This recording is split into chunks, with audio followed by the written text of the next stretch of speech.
नमस्कार। आज हम बात करने वाले हैं आज़ादी के बारे में, लेकिन एक ऐसे एंगल से जो शायद दिमाग घुमा दे। क्या हो अगर ऐसा कहा जाए कि आज़ादी के बारे में हम जो कुछ भी सोचते हैं वो असल में पूरा का पूरा उल्टा है। चलिए इस कमाल के आइडिया को समझते हैं।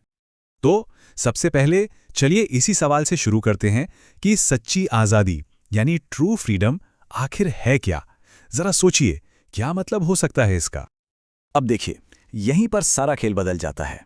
ज्यादातर लोगों को लगता है कि आज़ादी का मतलब है जो मन में आए वो कर लेना, पर असली आज़ादी वो नहीं है। असली आज़ादी है ऑप्शंस होना, यानी विकल्प होना, प्रेशर में भी खुद पर कंट्रोल रखना और बिना डरे फैसले ले पाना।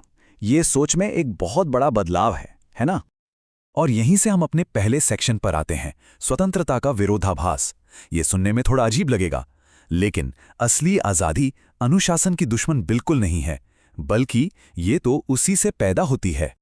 तो सबसे बड़ी सच्चाई ये है, असली आज़ादी सिर्फ दो चीज़ों से मिलकर बनती है, अनुशासन और ज्ञान। जब ये दोनों एक साथ आते हैं तो एक ऐसी ज़बरदस्त पावर बनती है जो हमारी ज़िंदगी के हर हिस्से को बदल सकती है। अच्छा, इस आइडिया को और आसानी से समझने के लिए एक बड़ी मजेदार मिसाल लेते हैं। ये कहानी है एक पतंग और उसकी डोर की।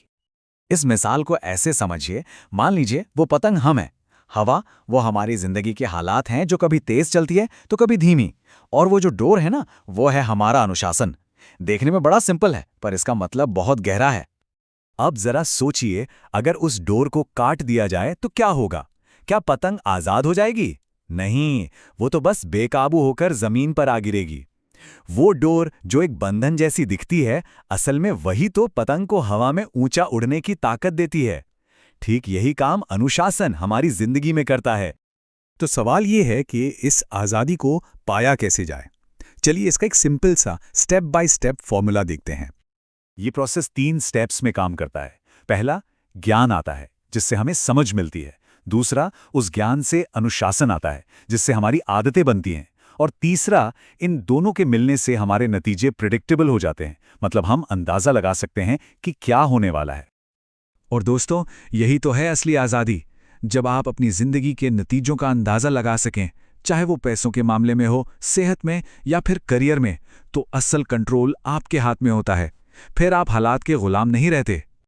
चलिए अब इन आइडियाज़ को असल जिंदगी में देखते हैं कि ये काम कैसे करते हैं, ताकि ये और भी साफ हो जाए। यहाँ दो तरह के लोगों का एक जबरदस्त कंपैरिजन है। एक तरफ है व्यक्ति ए, जिसके पास कोई अनुशासन नहीं है।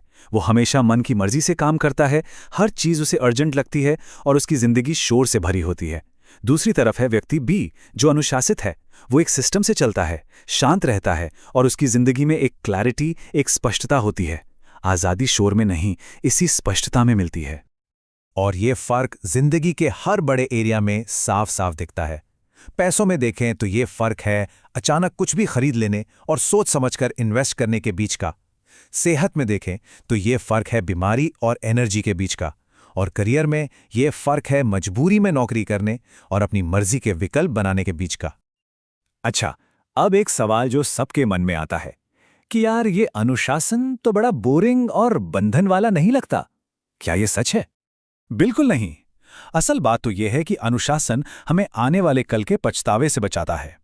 याद रखिए, बिना नियमों के जिंदगी में सिर्फ केओस यानी अराजकता होती है, आजादी नहीं। अनुशासन वो ढांचा है जो सच्ची आजादी को मुमकिन बनाता है। ठीक है, तो एक छोटा सा क्विज हो जाए। अब तक जो भी हमने समझा उसकी बेसिस पर बताइए, आजादी का सबसे बड़ा दुश्मन क्या है? नियम, अज्ञानता या फिर अनुशासन? और सही जवाब है ऑप्शन बी, अज्ञानता। सोचिए, अगर किसी को पता ही नहीं है कि क्या करना सही है, तो वो सही ऑप्शन कैसे चुनेगा? और बिना सही ऑप्शन के आजादी कैसी? चलिए एक और सवाल। सीक्वेंस को पक्का करने के लिए पहले क्या आता है, आजादी या फिर अनुशासन और ज्ञान का कॉम्बिनेशन? हाँ, इसका जवाब भी बी ही है। आजादी एक रिजल्ट है, ये कोई शुरुआती पॉइंट नहीं है। इसे अनुशासन और ज्ञान की मजबूत नींव पर बनाया जाता है। तो अब हम आते हैं इस पूरी बातचीत के सबसे जरूरी हिस्से पर, यानी कि गोल्डन फॉर्मूले पर। वो एक फॉर्मूला जो इन सारे आइडियाज को एक साथ बांध देता है। इसे समझने के लिए हमें डिलेड ग्रेटिफिकेशन के कॉन्सेप्ट को समझना होगा। इसका सीधा सा मतलब है आज की छोटी छोटी खुशियों को थोड़ा टालना, ताकि आने वाले कल में हमें बड़े और बेहतर ऑप्शंस मिल सकें। और अनुशासन और ज्ञान मिलकर ठीक यही काम करते हैं। और ये हमें ले आता है हमारे गोल्डन फॉर्मूले पर। ज्ञान गुणा अनुशासन गुणा समय बराबर है स्वतंत्रता। एक बात पर ध्यान दीजिए, यहाँ गुणा का निशान है, जोड़ का नहीं। इसका मतलब यह है कि अगर इनमें से कोई एक भी चीज जीरो हुई तो आज़ादी भी जीरो हो जाएगी। तो आज की बातचीत से जो 3 सबसे ज़रूरी बातें हमें याद रखनी हैं वो ये हैं। पहली, अनुशासन के बिना आज़ादी मिलना नामुमकिन है। दूसरी, सिर्फ ज्ञान होना बेकार है अगर उसे इस्तेमाल करने का अनुशासन न हो। और तीसरी, बिना ज्ञान के अनुशासन अंधा होता है, उसे दिशा नहीं मिलती। ये दोनों हमेशा साथ मिलकर ही काम करते हैं। और आखिर में एक सवाल सबके लिए जिस पर सोचना बहुत ज़रूरी है। आज ऐसा कौन सा एक अनुशासन अपनाया जा रहा है जो आने वाले कल के लिए और ज़्यादा आज़ादी बनाएगा? इस पर ज़रूर सोचिएगा, क्योंकि इसी जवाब में भविष्य की असली आज़ादी का रास्ता छिपा है।